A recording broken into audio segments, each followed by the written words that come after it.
Sebagai suku, Batak meninggalkan corak warna budaya yang sangat mengagumkan bagi bangsa Indonesia.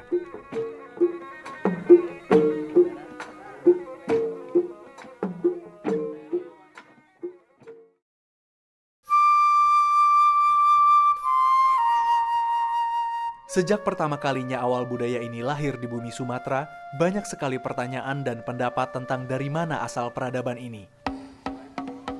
Mitos masyarakat Batak mengatakan bahwa orang Batak pertama turun dari langit di jantung Pulau Samosir, tepatnya di Pusuk Buhit, tempat keramat bagi masyarakat Batak.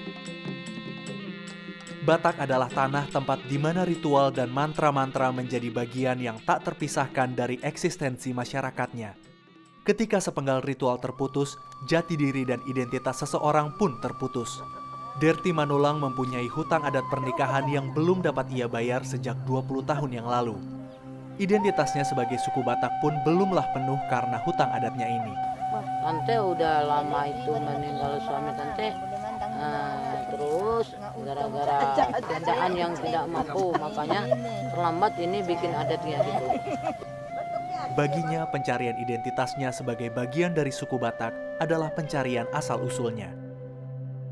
Pencarian identitas dan asal-usul adalah dua sisi mata uang. Asal-usul akan membentuk identitas dan begitu pula sebaliknya.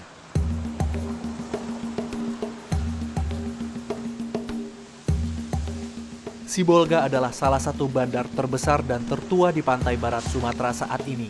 Kami berharap bisa menemukan jejak tentang asal-usul orang Batak di sini. John Simarmata adalah seorang guru pencaksilat di daerah Sibolga. Ia setuju untuk memperagakan moncak atau pencaksilat khas Batak dan memberi sedikit petunjuk akan asal-usul bangsa Batak. Yang nanti kita tampilkan mereka gerakan jurusnya. Setelah gerakan jurus nanti kita masukkan ke bela dirinya gitu. Bela dirinya dalam arti nanti diadu tapi memakai teknik bela diri yang disesuaikan dari perguruan Bintau Komando. Musik gondang. Mau kita sesuaikan dengan gerakan pencak silatnya nanti diiringi dengan musik gondang. Saya sendiri pernah dikasih pesan supaya kau buat gerakan pelindo itu seiring dengan tradisi Batak. Gitu ya. Karena apapun semua pencak silat itu awalnya satu, gerak tubuh. Gerak tubuh yang digerakkan. Gitu. Semuanya awalnya pembelaan diri. Oke, ini masih ini dulu ya. Dan kalau di Batak dibilang limocak, kalau di silat dibilang pencak. Bau papa, bau papanya. Kamu mau perjolo? Asobek kamu jolo lagan nih. Lah batu-batu sakit, tidak masalah lah tuh. Tak pala mau yang gua batu na sauti kido baru.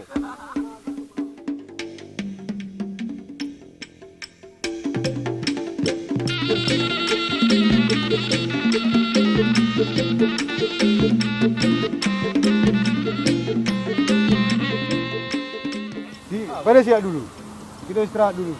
Capek soalnya udah orang tua kan, fisik pun udah berkurang. Cuman itu tadi kita menampilkan pecahan gerakan juga. Cuman kita pakai senjata golok. Terakhirnya sampai satu sama lain tuh sama-sama memahami sehingga gerakan itu nggak ada yang bisa melumpuhkan. Jadi seri, seimbang, kembali terjadi silaturahmi.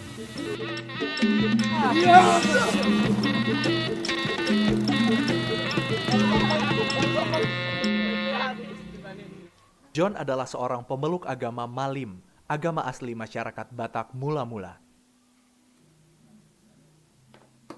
Ia berasal dari Barus dan punya pendapat tersendiri tentang asal-usul orang Batak. Dari kitab, dari opung saya, ceritanya begitu. Si Raja Batak itu dari terbit matahari, dari Timur Tengah. Mungkin entah di Timur Tengah lagi dari siapa dia, kita nggak tahu, nggak sampai ke sana. Bisa saja kan entah dari Israel atau dari Mesir, kita nggak tahu. Dari Timur Tengah sehingga pergi ke barat, itulah Barus. Dari Barus naik ke Pusuk Buhit. Setelah kau sampai di Dolok Pusuk Buhit, di bawahnya itu kau buatlah perkampungan Cianjur Mula Jadi, Cianjur Mula Topak, Padua Halion. Kalau pendapat saya pribadi ya manusia keturunan dari langit, kan gitu. Kenapa? Karena Adam dan Hawa. Cuman kalau dikultuskan orang Batak keturunan dari langit, saya nggak jamin. Menurut kitab yang dipercaya John, orang Batak berasal dari negara terbit matahari. Mereka menyeberangi lautan dengan menunggang kuda bertapal daun sirih menuju matahari terbenam. Inilah asal-usul bangsa Batak menurut versinya.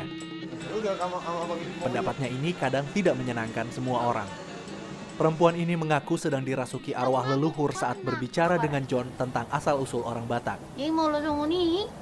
Cuma harus udah paham lah Jo. Dan aku mah Jo nuang nangi. Tano ni siapa tahu ngai bobo kamu tekas ima. Nama ringan mei itu sukuhik. Yi, bukan ngai san. Jangan dulu minta si Raja Bata. Man, kita sharing. Logika apa Jo? Logika ba so hina na magkada yun? Menurut teori arkeolog modern, kebudayaan Batak merupakan hasil migrasi dari Taiwan berdasarkan corak budaya Batak yang serupa dengan corak budaya Dongson yang berasal dari Taiwan. Lihat kita budayanya, semua yang ada, itu mempunyai kesamaan dengan yang ada di Sulawesi, kemudian berkaitan dengan Filipina, dan itu jalurnya seperti itu. Dan itu berlangsung sekitar abad 12.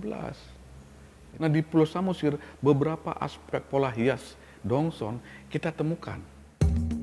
Budaya Dongson adalah corak budaya yang menyebar mula-mula dari Taiwan, menyusur ke Filipina, Sulawesi, Kalimantan, dan berujung di tanah Batak.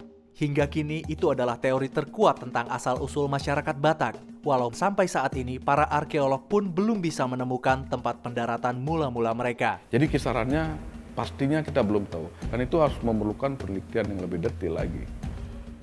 Satu hal yang sangat membantu kami dalam pencarian asal-usul masyarakat Batak adalah pemberian nomor marga. Jika dirunut dari marga tertua masyarakat Batak kini yang mencapai 18 generasi, bisa dipastikan bahwa pertama kalinya masyarakat Batak mulai mempunyai struktur budaya adalah pada sekitar abad ke-14 Masehi. Hal ini membawa kami masuk lebih jauh ke Barus, pusat peradaban purba di ujung pantai barat Sumatera. Barus pada abad ke-6 hingga 12 Masehi adalah bandar internasional tertua di Sumatera. Hal ini dapat dilihat dari jejak peninggalan-peninggalan sejarah di sana. Salah satu yang termasyhur adalah makam Papan Tinggi, makam dari Syekh yang pertama kali menyebarkan Islam di bumi Nusantara. Dan juga makam Mahligai, makam 40 pedagang Persia yang juga menyebarkan Islam pada abad ke-6, era di mana agama Islam pertama lahir. Kepala inilah, ini kaki. Jadi kalau dihitung, 1, 2, 3, 4, 5, 6, 7 orang lah di sini.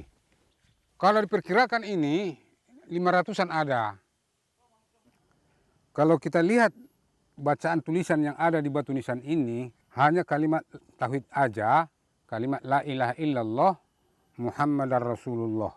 10 tahun Rasulullah mengembangkan agama Islam, belum ada perintah lagi sholat, zakat dan haji, kecuali kalimat la ilaha illallah Muhammadur Rasulullah. Belum ada perintah sholat. Jadi dari situ kita berbicara, di zaman Rasulullah pun sudah ada di lokasi ini.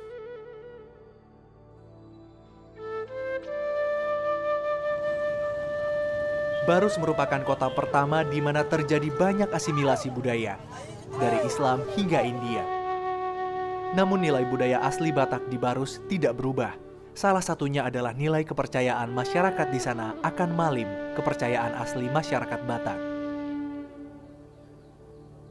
Ngoludo tamatean buasuri di Batak, di bahini, dan menjadi liar waktu manasung dia rumang di Jolma, inoppa di Batak. Kalau kerukunan umat beragama di Barus ini luar biasa. Luar biasa. Kenapa? Begini ya, saya sendiri contohnya seorang muslim.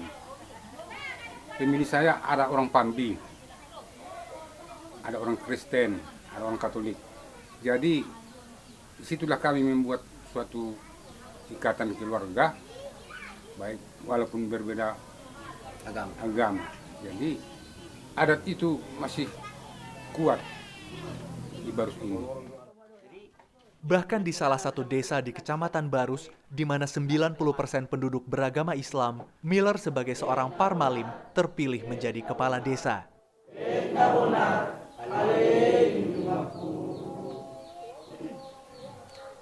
Umpamanya ada umat kami yang kewalahan dapat makan atau umpamanya kan terlambat panen, bisanya ini dipakai untuk melanjutkan hidupnya. Tapi dikembalikan kan habis dia panen nanti dikembalikan. Masalah Baruskini sebagai kota yang dulu pernah sangat berjaya adalah kemiskinan. Naik kereta. Ya naik kereta lah. Kalian naik becak kan sesuai dengan yang saya rasakan udah 6 tahun jadi kepala desa, apapun tidak ada. Malahan jadi sakitnya otak memikirkan kan sekali 6 bulan pun belum tentu terima gaji. Kepala desa ini saya mati ya, dibunuh sianu kata. Dibawa kemari. Kambing yang masuk sama ubi orang, awak juga yang ngurus. Bertengkar rumah tangganya awak yang ngurus. Jadi ndak susah itu kan. Pasabar ma amang, pasabar ma boru, lau pature turea. Somar lapatan margondang marembas manutur hamu molodung matea holong ni rohami marna tuai itulah dulu kan. Itulah nanti tapi jangan nanti dipanggil saya untuk studio rekaman dah.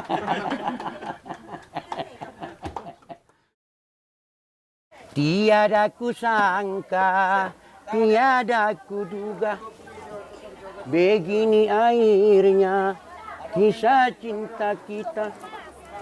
Hancur melanda karang di samudra, tiada sampai pantai tujuannya. Oh, kini kau dan aku tenggelam di dalam lautan asmara. Oh, mengharap bahagia tuh hidup bersama tiada terlaksana. Itulah dulu ke situ kan. Bahkan sebagai kepala desa, Miller harus bekerja ekstra sebagai penjual ikan di pasar pekan. Potong lerku ini kalau memang bisa mendirikan rumah kalau dari kepala desa. Kalau kepala desa dari gaji dah. Habis 3 kerbau untuk menjadi calon. Apa benda ada berbalas? 3 ekor. 3 ekor saya jual. Menyalon. Jadi ada nunga di peruar HP harga 100 ribu yen dah. Jadi ada ngapa masuk kuku deh, masuk jalo juga kan. Si joget-joget tuh harga 100 dah. Tokin naik, si dunga maren duri puru cakuku di bain. Di pa masuk tua tu kota-kota ini mar sigur-sigur manober dah. Ngani ku tahu pi mana dah. Tuak tak usahakan kaya. Dia nung namora per tuak. Unang anon jolo lau baru ngorong-ngorong iba. Bapak itu kalau nggak datang kita kesepian, nggak ada tukang lawak. Kita jadi diam-diam terus, nggak ada senyum. Kalau Bapak si Marbun nggak datang. Nyanyi, menghibur. Kalau nggak di sini dia, sepinya semua jualan ikan ini. Pokoknya asal jangan mencuri lah. Yang apapun pekerjaan, biarlah asal makan anak bisa makan kami di rumah. Kalau namunnya yang saya harapkan dari honor tidak akan datang itu, tidak akan cukup itu. Rokok saja tidak cukup, terancam rokok.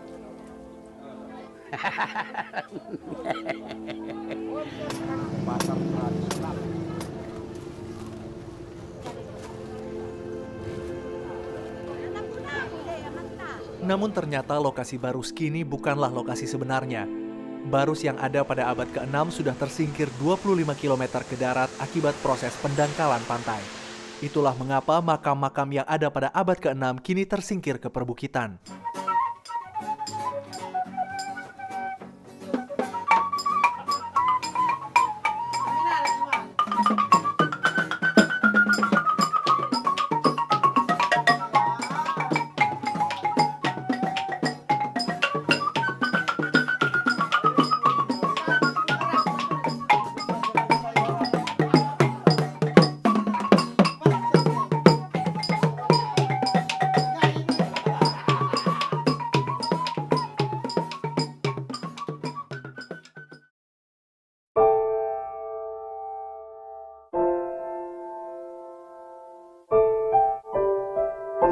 Tua yang berarti desa tertua adalah kota Barus Purba. Penduduk sekitar bahkan percaya bahwa tanah tersebut sudah berusia lebih dari 5.000 tahun.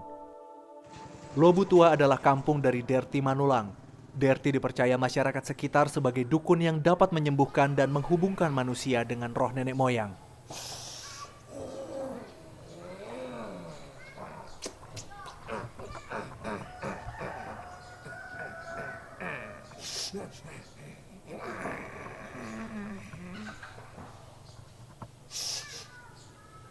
Sebagai seorang dukun, setiap hari ia menemui banyak orang yang meminta kesembuhan dan nasihat darinya. Sahat hinauli sahat hinadinggan. Dia ke pangidua tatu di bata. Soksoni. Dia katu sahalah. Itu. Supaya doa kami cepat dikabulkan. Karena kami udah 3 tahun berkeluarga belum mendapat rezeki dari Tuhan. Belum mendapat anak. Jadi kami meminta kepada Opung dan kepada Tuhan supaya doa kami dikabulkan. Mangidu tok kami. Ima tu pargonggom ni luaton. Boras pati ni tahano. Asa magasi hamu uhu jalan marhulong. Namanangi. Dia ka alu-aluan nami. Bagi Derti, tempat ini adalah tempat keramat. Tugu ini baginya adalah tempat persemayaman Raja Uti, salah satu leluhur bangsa Batak mula-mula. Menurut mitos masyarakat Batak, Raja Uti adalah penguasa daerah Barus. Ia juga adalah keturunan langsung ketiga dari si Raja Batak sebagai manusia Batak pertama. Kalau sudah gitu, hati kita yang meminta sama Opung ini, Tuhan pun memberkati.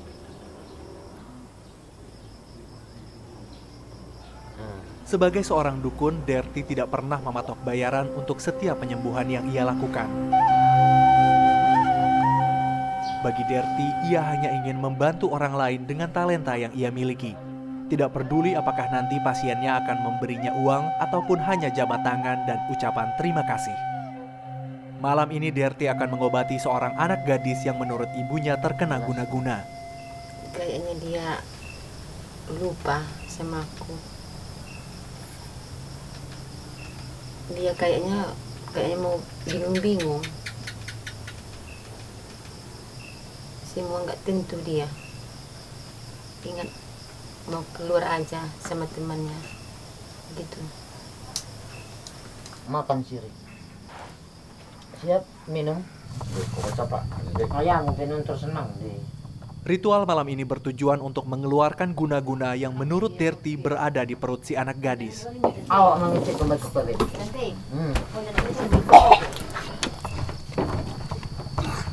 mau dia di sini.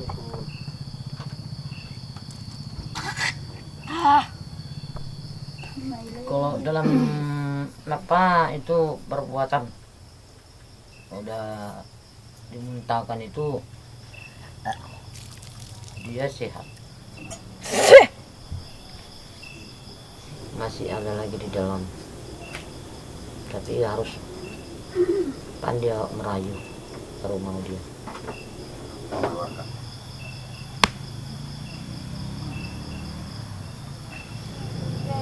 Kalau yang rodok, marogoy.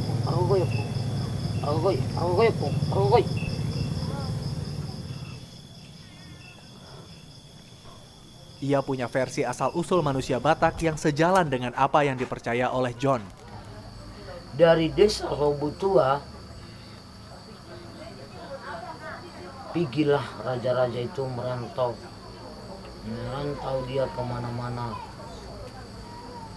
Ada yang ke Perapat,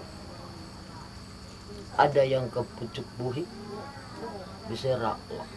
Itu tahu dari mana tante?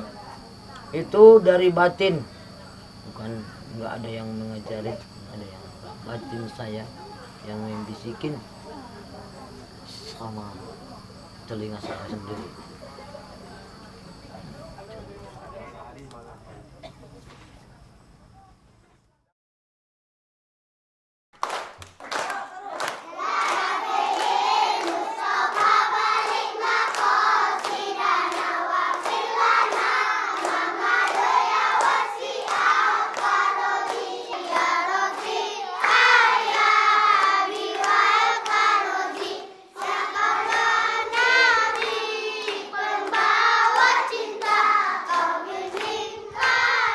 Lobu Tua yang dulunya adalah salah satu kota termasyur di eranya, kini sama seperti banyak daerah di sekitar Barus yang juga menghadapi masalah kemiskinan. Budaya sebagai sebuah identitas dan kebanggaan pun menghadapi banyak tantangan dan kadang menjadi beban. Seperti yang dihadapi oleh Derti. 16 tahun yang lalu suaminya meninggal dunia. Saat menikah pertama kali 20 tahun yang lalu, ia belum dapat mengadakan pesta adat pernikahan karena himpitan ekonomi. Menurut hukum adat masyarakat Batak, Derti tetap harus mengadakan pesta adat pernikahan bahkan walau suaminya telah meninggal dunia. Ini disebut sebagai hutang adat. Anak yang paling bungsu nggak kenal sama bapaknya. Belum bisa dia membayangkan wajah ayahnya. Mama saya tua. Makanya saya bikinkan kayak gini, adat kecil-kecilan lah. Penting ada adat. Adalah dukungan keluarga. Itu pun nanti saya cicil-cicil untuk membayar. Makanya saya sekarang pening kepala saya memikirkan. Makanya saya suka humor. Menghilangkan rasa sedih hati saya.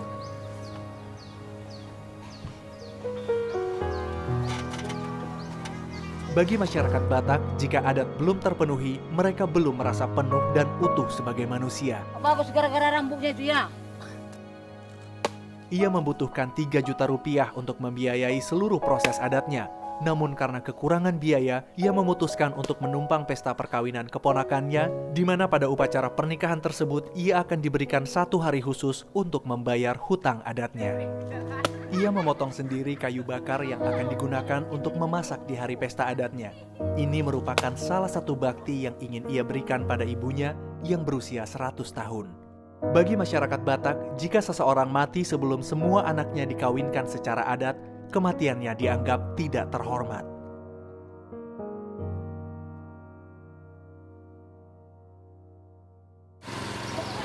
Beberapa ratus meter dari rumah Derti, keluarga dengan kemampuan ekonomi yang lebih baik mengadakan upacara Mangokal Holi. Keluarga ini mengeluarkan lebih dari 100 juta rupiah untuk mengadakan upacara adat ini. Mangokal Holi adalah upacara pengangkatan tengkorak jenazah dari kuburan dan menempatkannya di tugu makam keluarga.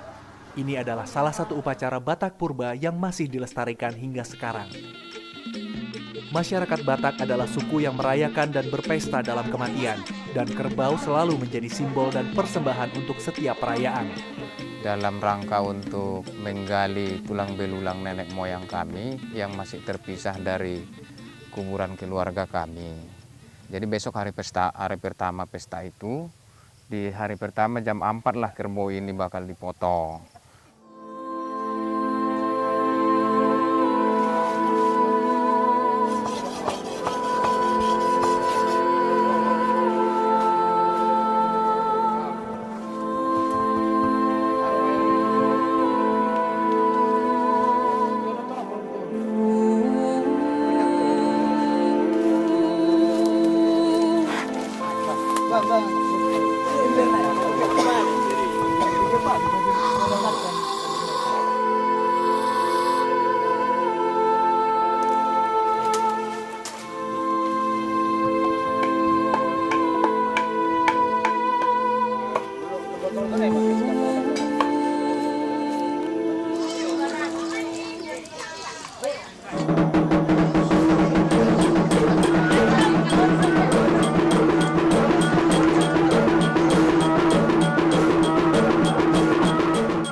Pagi dibunyikan gondang.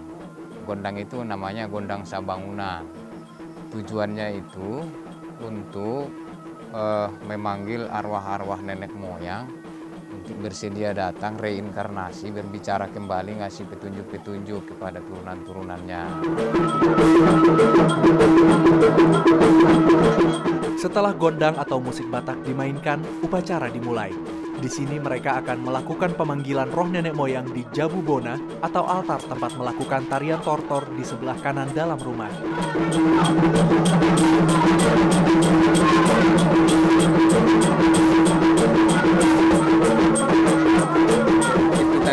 Itu tadi yang disebut Datu Gonda. Nah, tortornya tadi kan yang sampai keluar itu tujuannya mengusir roh-roh jahat.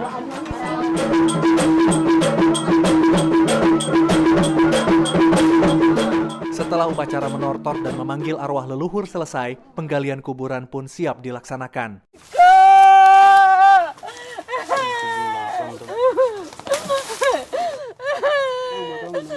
Rowilko Tambunan meninggal 5 tahun yang lalu. Ia adalah satu dari 20 tulang belulang yang akan digali hari ini. Ini mau udah dapat, tapi nggak tahu kita tempatnya, entah kata orang ini udah di tengah dia tempatnya. Jadi satu arah kepala. Ini berarti doh.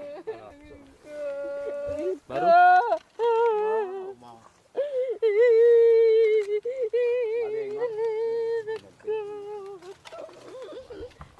Setelah tergali semua, tengkorak selanjutnya akan dimasukkan ke dalam keranjang dan digendong di selendang dengan cara yang sama seperti menggendong seorang bayi.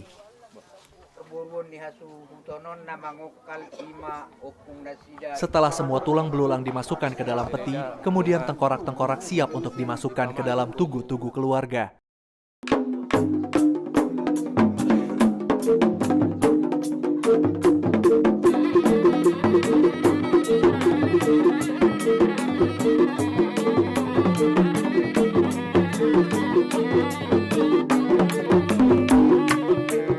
Setiap tahun di salah satu desa pesisir Danau Toba, tepatnya di Huta Tinggi, Kecamatan Laguboti, diadakan acara tahunan di mana seluruh penganut agama Malim dari seluruh Indonesia berkumpul di sini untuk berdoa dan merefleksi diri.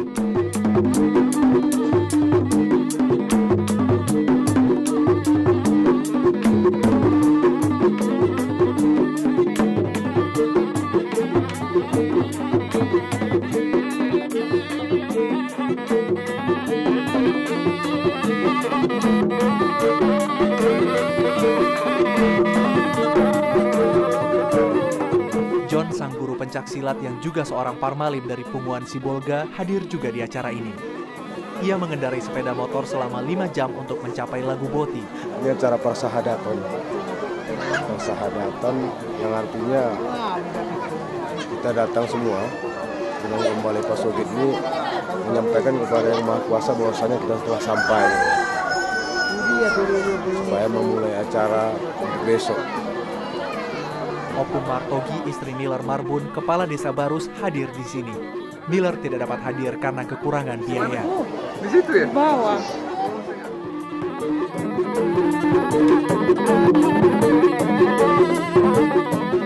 Agama Malim sebagai kebijaksanaan lokal adalah agama yang belum benar-benar diakui oleh pemerintah dan rakyat Indonesia yang hanya mengakui 5 agama besar, Islam, Kristen, Katolik, Hindu, dan Buddha.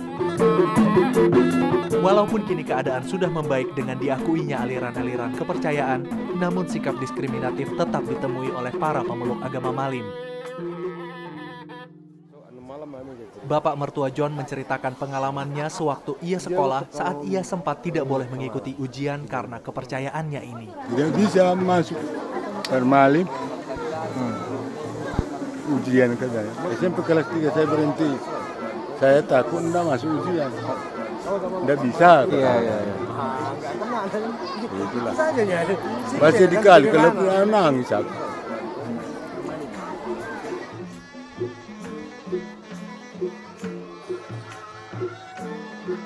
Dalam bahasa Batak sendiri, Parmalim berarti penganut agama Malim atau Ugamo Malim. Agama Malim adalah bentuk modern dari agama asli suku Batak. Parmalim sendiri baru muncul ke permukaan pada tahun 1920-an sebagai gerakan menentang budaya Belanda, dengan kebijaksanaan yang ada di dalamnya persis dengan kepercayaan masyarakat Batak mula-mula. Tuhan dalam agama Malim adalah Debata Mula Jadi Nabolon, yakni pencipta langit dan bumi, alam semesta dan segala isinya. Agama Malim mempunyai pemimpin yang dinamakan Raja Malim, yang diturunkan lewat garis keluarga Marga Naipospos. Upacara ini adalah upacara Sipaha 5 atau upacara bulan kelima menurut kalender Batak.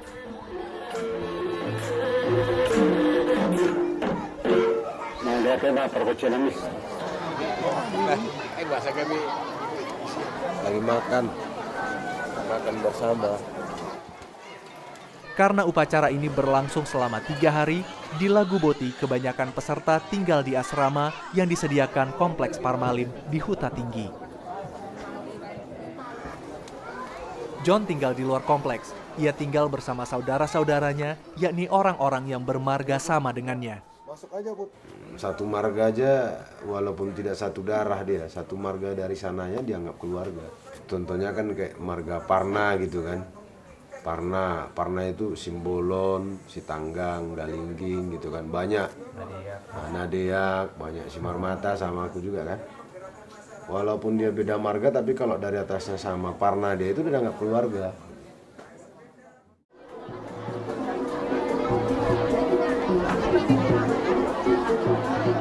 Nah ini lagi Marhobas, mau masuk acara puncak ya.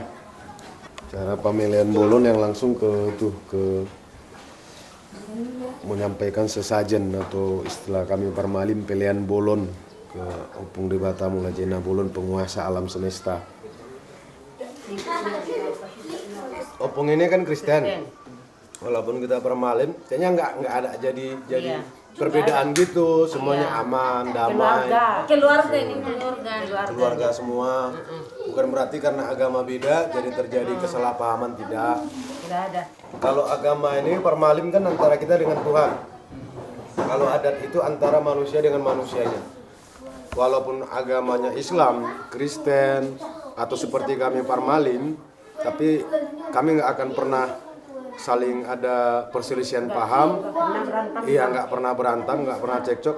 Pada dasarnya karena kami tetap di dalam adat. Makanya ada Sumatera Utara itu jarang terjadi perselisihan antar umat beragama. Upacara Sipaha 5 sendiri adalah upacara syukur, di mana setelah masyarakat melakukan panen pada bulan ketiga dan keempat, mereka kemudian mempersembahkan hasil panen dan bersyukur di bulan kelima. Inilah Sipaha 5.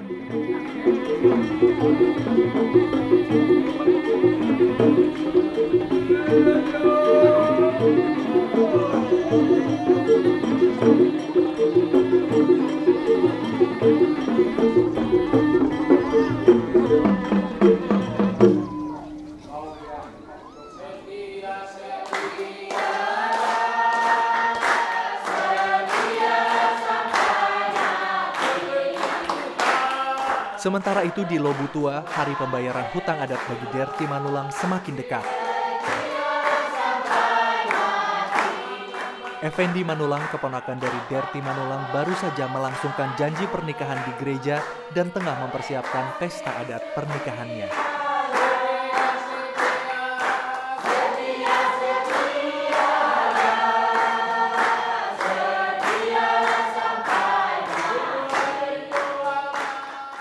Musik, baik musik kita penuh. Musik.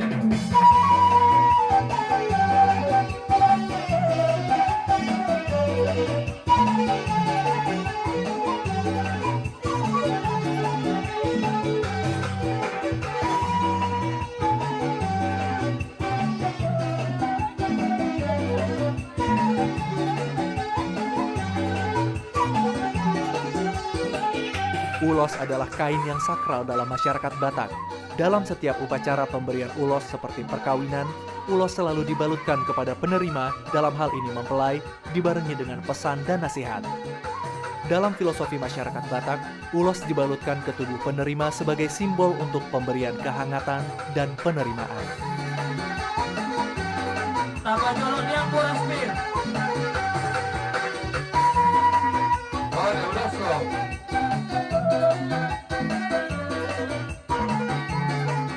Hari ini, Derti menikmati pesta adat keponakannya ini dengan penuh. Gimana, Bang? Capek? Capek enggak? Capek. Jadi somonima dihabung hadulinami di Paradato. Upacara pernikahan keponakannya hampir berakhir. esok ia akan mendapat kesempatan untuk membayar hutang adatnya sebagai bagian rangkaian pesta pernikahan keponakannya ini.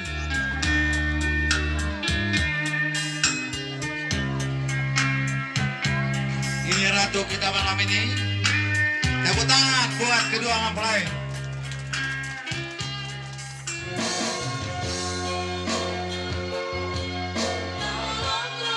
Malam ini adalah malam muda-mudi, malam untuk bebas bernyanyi dan berdansa sampai pagi.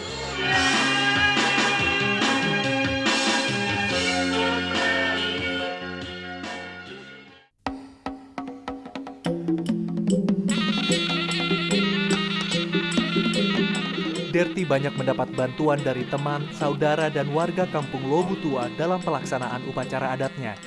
Para warga bergotong royong memasak dan mempersiapkan hidangan untuk para tamu. Bahkan Derti mendapat sumbangan separuh ekor kerbau, persembahan utama dalam pesta adat Batak. Manalah, memang teringat juga rasa sedih, jadi kayak mana dah, ya hilang-hilangin lah gitu. Mbak salah kesedihan. Karena aturannya ikut semikian dulu mengadakan pesta adat kayak gini, rupanya udah tinggal sendirian, cuman anak yang mendampingin. Itulah kesedihannya. Kalau menyambut tamu, istilahnya kalau orang kami Batak ya bersiap yang punya pesta gitu. Mau cuci tangan. Menyalam salam-salaman.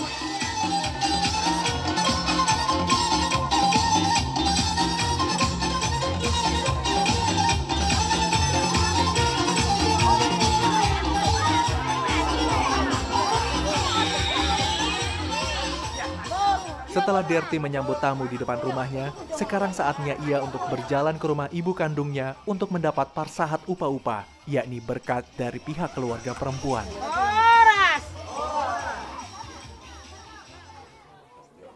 Ini seharusnya ritual yang dilakukan mendiang suaminya. Namun karena suaminya telah meninggal dunia, Derti lah yang akhirnya datang ke rumah ibunya sendiri ditemani dengan anak-anaknya. Asa satu nang dia kasar rumah tua, nang unang ben cari matua dia tutup. Nalau. Dalam parsahat upa-upa, pihak hula-hula yakni keluarga perempuan menyuapi Derti dengan pisang sebagai simbol pemberian berkat untuk Derti. Kalau masalah perasaannya ya senang, semua kan udah berjalan apa yang kita inginkan, semua lancar-lancar aja. Itu aja. Tenang lah. Biarpun bagaimana nanti luar hitungan di luar, pentingnya yang pangkalnya itu udah senang gitu. Jadi tuang una permusin nami, alaning pasatu dulu semua baik kamu mau musin nami. Siang giat yang itu. Inti pesta adat bagi Derti dilakukan pada malam hari. Malam ini Derti dan anak-anaknya diulosi oleh keluarga-keluarganya. Derti menerima berkat dan kehangatan dari sanak saudaranya setelah 20 tahun menanti untuk menjadi manusia Batak yang utuh.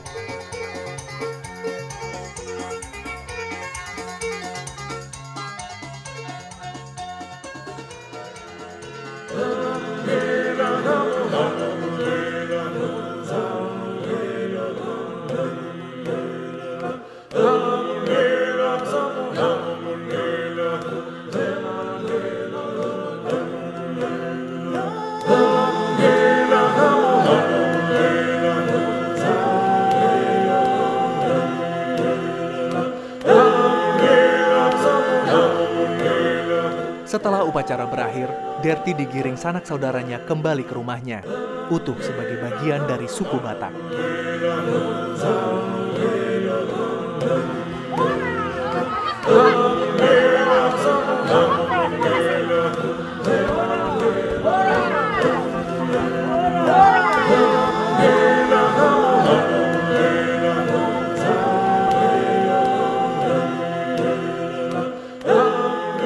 Mungkinkah Barus merupakan asal-usul dan tempat pendaratan manusia Batak pertama?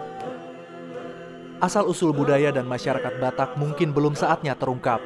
Sementara itu, penggalian sejarah dan asal-muasal tentang Batak akan tetap dilakukan. Namun tanpa mengetahui asal-usul dan sejarah pasti Batak, roda peradaban akan terus berjalan dan manusia-manusia Batak sekaranglah yang akan menentukan bagaimana nasib peradaban Batak di masa depan.